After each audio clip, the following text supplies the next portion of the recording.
We're going to be looking at Titus chapter 2. And just a reminder, Pastor Aaron mentioned this maybe a half an hour ago now. There's an empty nesters activity. He showed me the sign up. He said, you can sign up at the front desk, but you have to pay when you sign up. So, I don't know if you make sure there's gold ink in your pen and we just peel it off there and it counts. But so it is $35 per couple.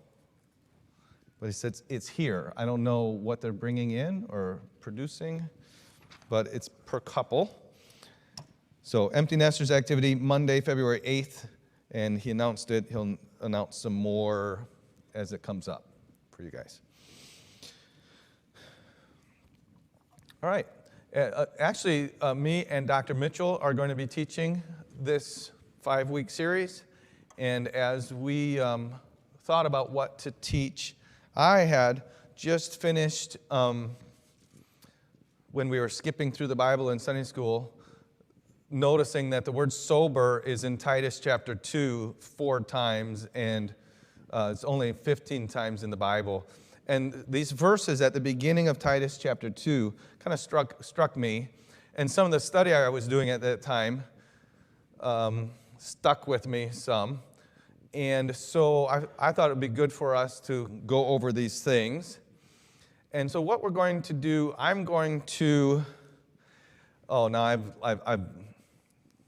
really been thinking about this. I don't know exactly what word to use, so I just fell in with the word the Bible gives. So I'm going to be teaching on verse 3, 4, and 5, where it addresses the aged women. I didn't want to say old, I didn't mature, distinguished, aged, whatever. I'm just going with the Bible. So if you don't like that term, take it up with the Bible. So anyway, but I'm going to be teaching through this passage, verses 3, 4, and 5, this week, in 2 weeks, and in 2 weeks after that. The weeks 1, 3, and 5. Dr. Mitchell, I assigned him one verse for the 2 weeks in between. He's going to be teaching on the aged men, and if he runs out, he'll come up with something else. But we're together working through this passage, and as we look at it, we see that it is really, really very important for us in our day, and it applies to homes. It's not directly applied to homes, but it very much applies to homes because of what we'll be looking at. Because the idea is there's aged men, aged women, younger men, and there's this there's designed, it does not explicit, but it's supposed to be, well, there is explicit, designed interaction in the women's side of that and assumed in the men's side of that. So let's go ahead and read the first 5 verses of Titus chapter 2. The Bible says there, "But speak thou the things which become sound doctrine." Paul's writing to Titus, "that the aged men be sober, grave, temperate, sound in faith, in charity, in patience. The aged women likewise, that they be in behavior as becometh holiness, not false accusers, not given to much wine, teachers of good things, that they may teach the young women to be sober, to love their husbands, to love their children, to be discreet, chaste, keepers at home, good, obedient to their own husbands, that the word of God be not blasphemed." Verse 6, "Young men likewise exhort to be sober-minded." So there's these 4 groups in the church there, and Paul's instruction to Titus on how to help those groups. So the book of Titus is, written from Paul to Titus. Paul had sent Titus to the island of Crete, and the island of Crete was a wild place, we might just say, very unruly, not sophisticated, very uncivilized, and we see that by the things that he's telling Titus, helping him deal with, but and not to get into all that, but just to know Titus is dealing with an unruly bunch, a very uncivilized and wild bunch, and so their sins are on the wild side, but there's believers there, there's Christians there, and as it turns out, the island of Crete has a lot of harbors in it, and a lot of the world goes through Crete because the shipping can go to there, and then they can move on from there. So there's a lot of Christians there, but they grew up with this different type of background. Paul gives Titus some things to do. In chapter 1, he has to appoint some new leadership, and he talks about qualifications for pastors there. And he talks about how to confront some corrupt leaders. Then in chapter 2, we see these things and a few more that we might say relate to households.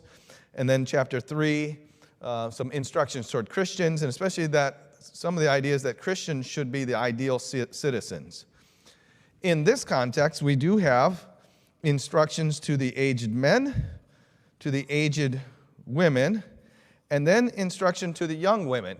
And if you notice, the young women are supposed to get their instruction from the aged women, So that's an interesting point there, and we'll pick up on that some more the next time we're together.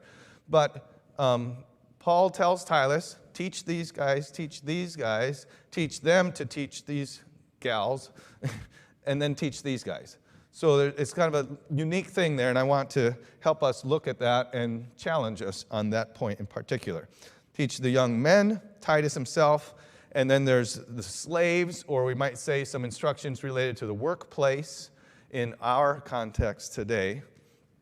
And then I want to just, before we actually get into it, I want us to think about the current context, our contemporary context, our Fairhaven context. How does this passage fit in what I'm going to say about it, or what I think is there for us to take from it and apply to ourselves? How does it fit with us today? And I think that you may not understand where I'm coming from, so just please be patient with me. In the world today, we see that the world and all of its glory, its glamour, is available to people much earlier and with much more power than at any other age, spoken like a true preacher. It's worse now than ever. Okay, all preachers say that. But in my lifetime, and in my notes, I even put a smiley face there. I realize that, everybody, it's always the worst. It's always the worst. But at the same time, I think think about all the pulls that the world has. You don't have to go to the mall to see them. You don't have to go to a certain part of town to see them. You don't have to buy a magazine to see them. They are right here. It's at my seat. It's right in a device. So much of that is right there. So it's right there, and it's glorious. I mean, it's neat. It's cool. It's all there, and it's powerful. In fact, it's very, it's very physically, mentally pleasing to look at your phone and see, somebody said something or whatever. So there's that draw to the phone and those things. So in one sense, to just review, the world and everything that's there with it is I don't know that it's any more evil, but it's closer to us and it's easier to get to. So it's not that the world's worse, it's just easier for us, and especially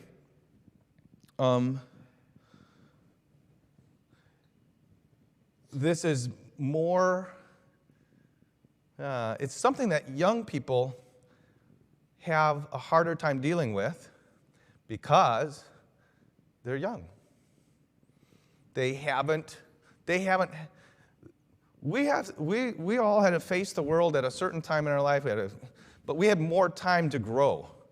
We had more time to mature, and then we were struck with, whoa, okay, am I going to do what's right or am I not? Young people today aren't getting as much time as all of us to grow up. It's there. And if you're sitting there saying, well, I have kids at Bible Club. I have a 3-year-old at Bible Club who talks about his tablet. Okay? And his 6-year-old brother thinks it's unfair that he got a tablet because he had to wait till he was 5 to get his phone. Okay, so the world is right here, and it's right around us. So we need all hands on deck. We can't depend on the Sunday school teachers and the preachers and the people that have teaching positions to help one another. This passage tells us the aged men, the aged women, the young men, everybody has a responsibility. Titus is to teach them to do these things. So this is the focus that I'm going with this. I'm teaching, but I'm teaching us. I want us to realize we all have a responsibility.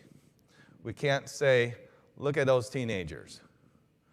Yeah, whatever. I'm so glad Pastor Smith's coming along. Maybe he'll fix them. Well, if you have an influence in their life, or you can have an influence in your life, you need to take that.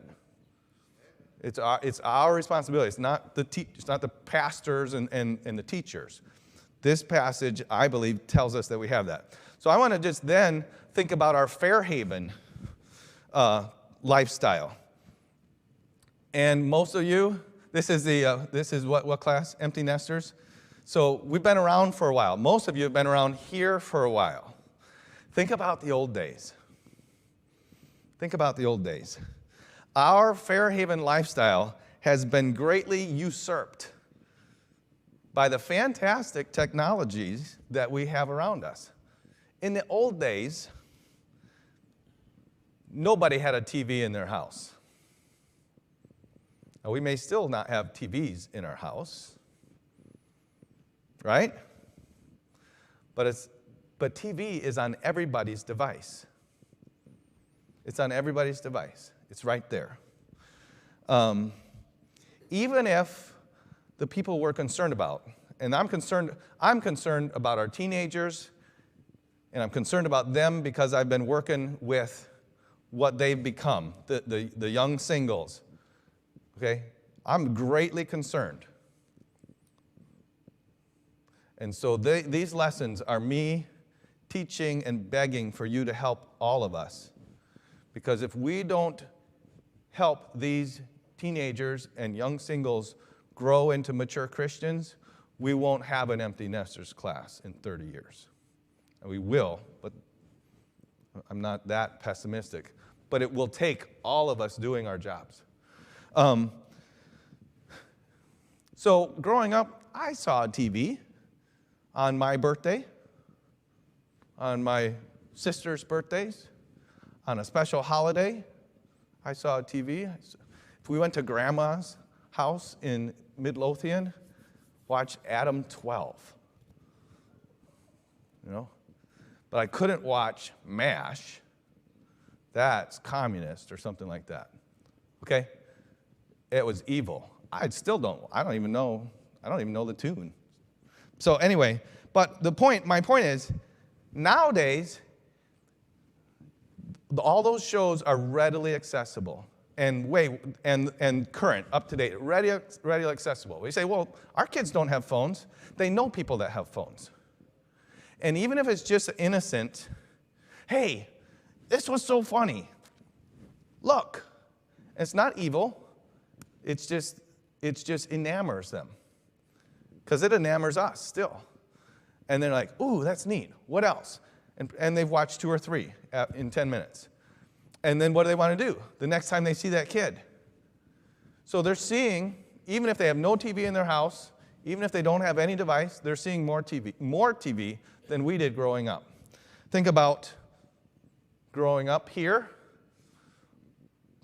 No Christian radio, right?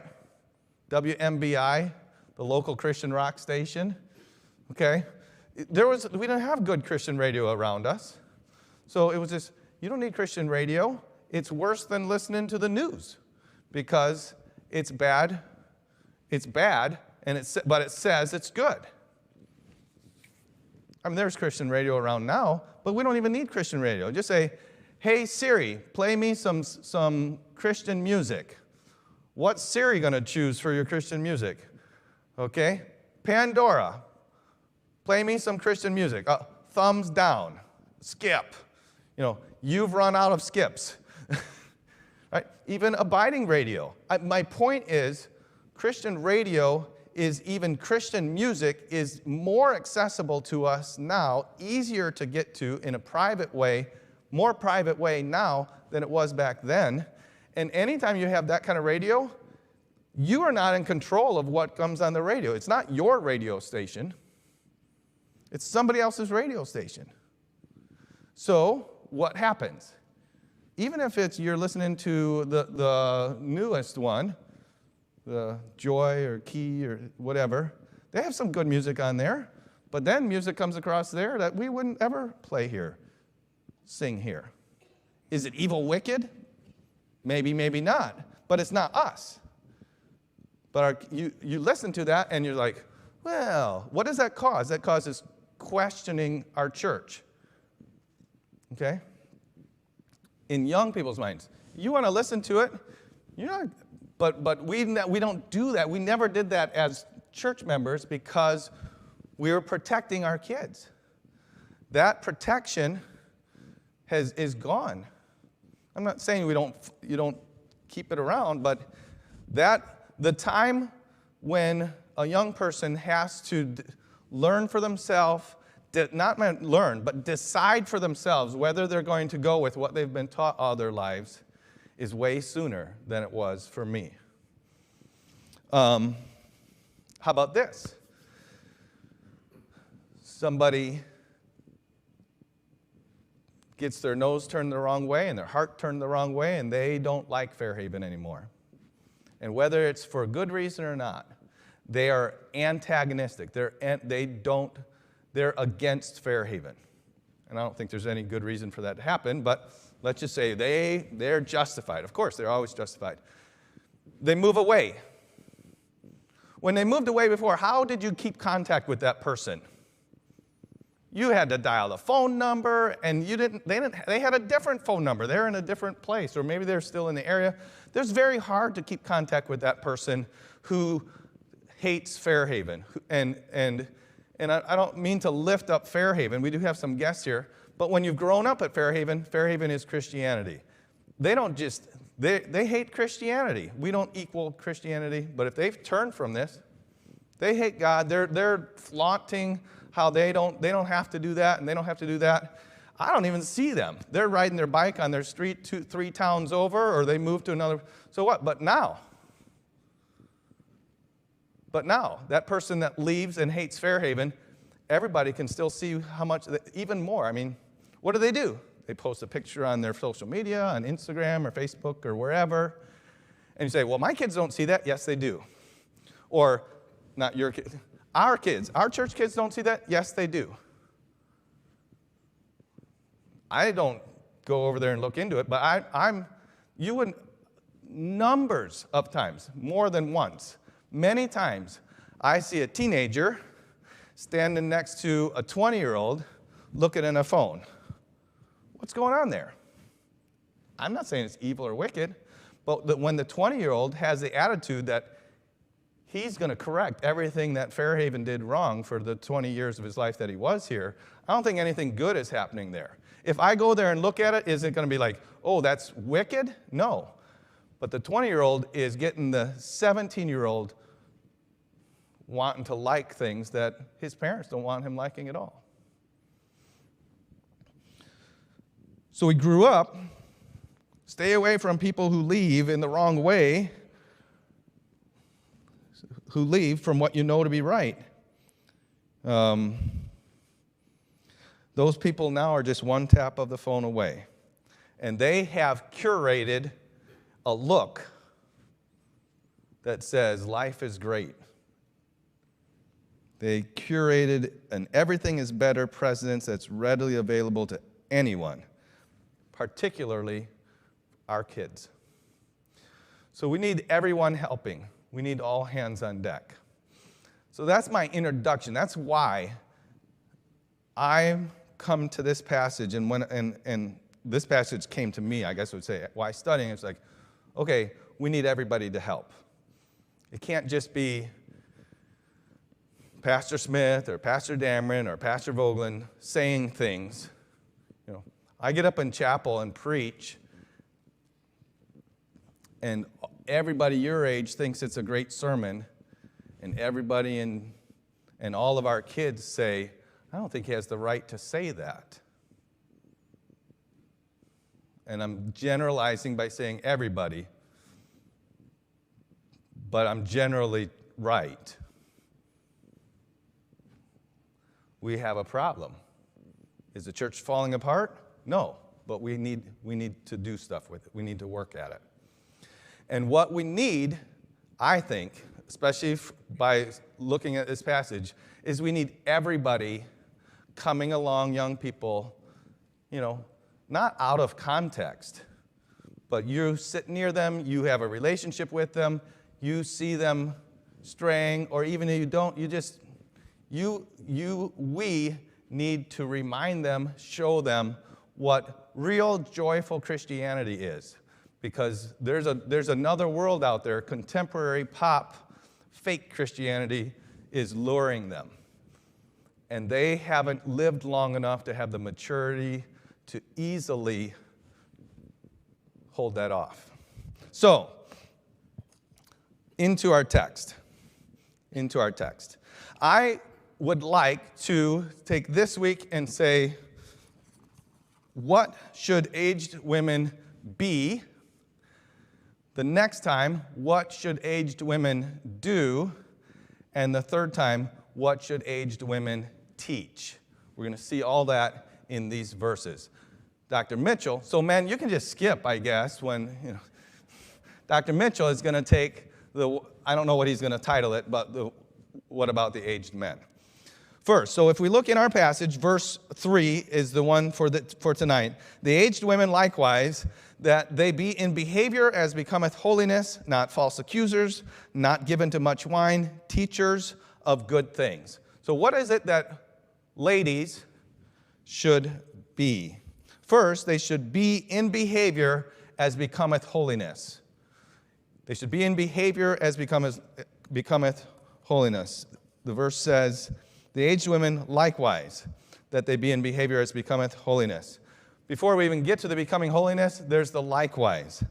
So likewise means all the holy traits mentioned with the aged men.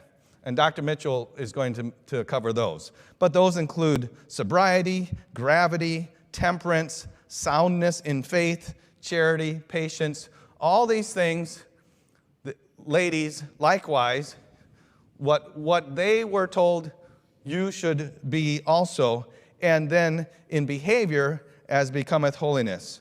So what does that mean? The thought there in that phrase, as becometh holiness, is even to be like, so use your imagination, to be like a priestess. Now when we think priestess, we think paganism or whatever, but because we're talking to women, we're not going to say priest. A priest always acts a certain way. Okay? Now cast out the exceptions to that. A priest, the idea is you live in such a way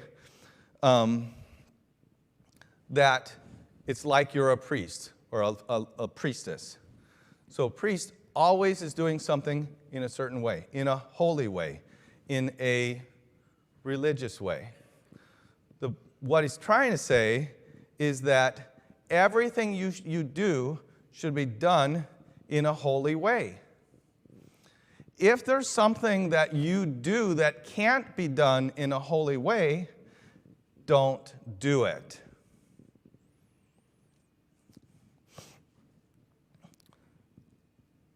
Non-church duties should be done as if they were church duties. Okay, so I hope I might be confusing things. But ladies, if you go to the grocery store and shop, okay, that's not the same as a church duty, but it should be done as if you were going to church. Not saying that you dress up and, but you should do it with the same holiness, the same sobriety, gravity, temperance, charity, patience, as you would any other thing in your life. For a believer, nothing is secular. All things are sacred. I can't remember which past preacher I was reading about this, but we should be holy in clothing and in gesture, in looks and in speech, in deportment, in character. All of these things should match our profession. The point is just really being a consistent Christian. You say you're a Christian, people shouldn't question that. People in your life on Thursday morning or Tuesday afternoon shouldn't say, I'd have never known. Oh, at least I'm blending in fine. That's not a good thing. We should be in behavior as becometh holiness. Then, one more thing. That becoming holiness, the idea is, where am I? I have that point.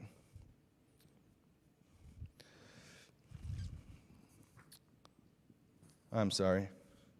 So the idea of becoming is the idea of being suitable. So our behavior, all of our behavior should be behavior that's suitable to being holy. That's the idea of becometh or becoming. So many things around us, and especially the further we get into civilization and advancements in civilization, many things around us don't have a verse addressing them. Telephones aren't in the Bible. The Bible doesn't tell us how to use telephones. Crack pipes are not in the Bible. And they're not. I mean, so anything that the Bible doesn't talk about, we just do. You know, the Bible doesn't care? No, of course not. So many things around us don't have a verse addressing them in Scripture, but there are verses to help with all of these. And there's many, but I'll just give you two others beside this one. 1 Corinthians 10:31 says that everything that we do should be done to the glory of God. Philippians 4 verse 8 says that we're to, whatsoever things are pure, honest, true, I'm in the wrong order, just, good report, if there be virtue, if there be, think on these things. Okay, so that's something. And here, the things we do in our life, Paul says they should be things becoming of holiness. So if you're looking at your life, and I don't want to send you all out as like spies on the singles, but you're in this church with a single, and you see them doing something, you say, that doesn't seem holy, and God gives you opportunity, you talk to them, say, well, what does the Bible say about it? Well, the Bible says we're to live in a way that is suitable to holiness. Just because the Bible doesn't say crack pipes, not anything about crack pipes, doesn't mean we can just go use them, smoke, sniff, whatever it is that you do with them. So, the second thing that we're to be is be not false accusers. So, the aged women, likewise, that they be in behavior as becometh holiness, not false accusers. Be not false accusers. You know the word there for false accuser is diabolos. It's translated in 1 Timothy as a slanderer, so false accuser, slanderer. That's what the devil does. He accuses us to the Lord of everything evil and wicked. So at our age, and I'm putting myself with you, at our age, it's quite natural to know what's going on, right? You see that person, I know what they're doing, right? We've been around. We know what's going on in the mind of somebody else. We've been there. We were their age before. We are one, you know. Okay, I'm a guy. I know what's going on in his mind. And we could be right. But knowing that, you know, it makes us feel important. When we give that knowledge, and I'm putting it like this because we don't really know that, do we? When we give that knowledge to someone else, and not to that person. If I see somebody and I say, man, I know what's going on there, I should go to that guy and say, hey, you're doing this. When I was your age, I wanted to do that too. I did that too, or whatever. Talk to them. But if we go that, if I go to someone else and say, hey, did you see what he's doing?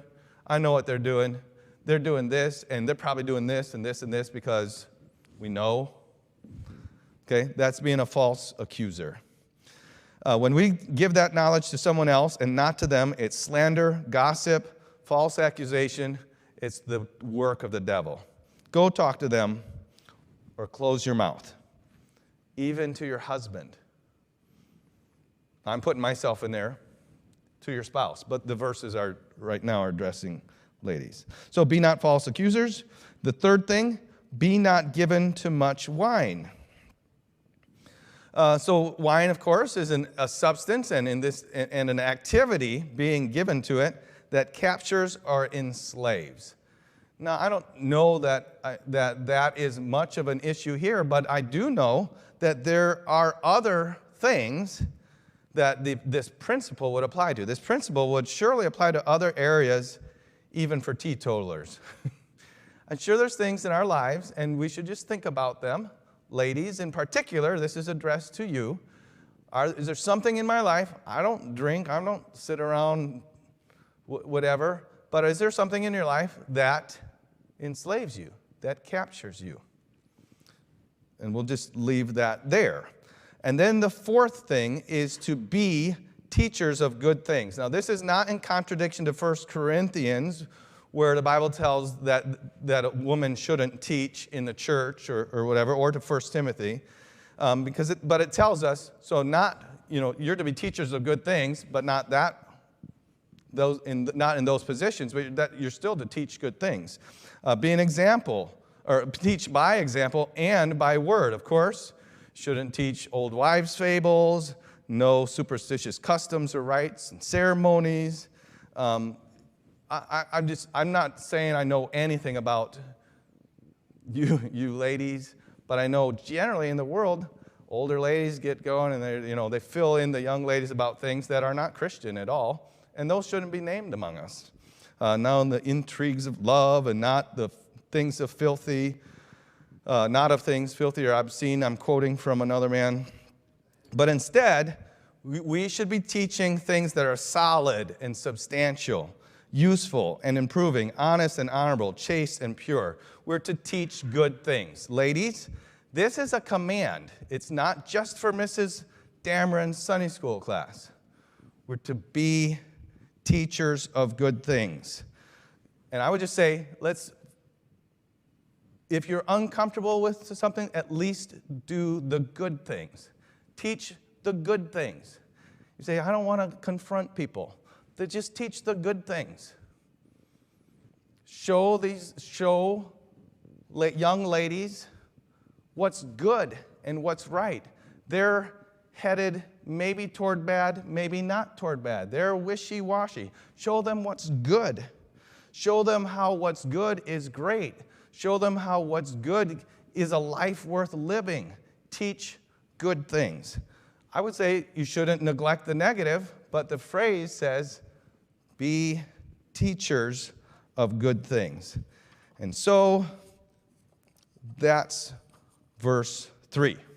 And we'll pick up there and think some more about what should be done, which is in the next verse. In the next phrase, where is it over here? That they may teach the young women. And we'll review and then expand on that in the next time.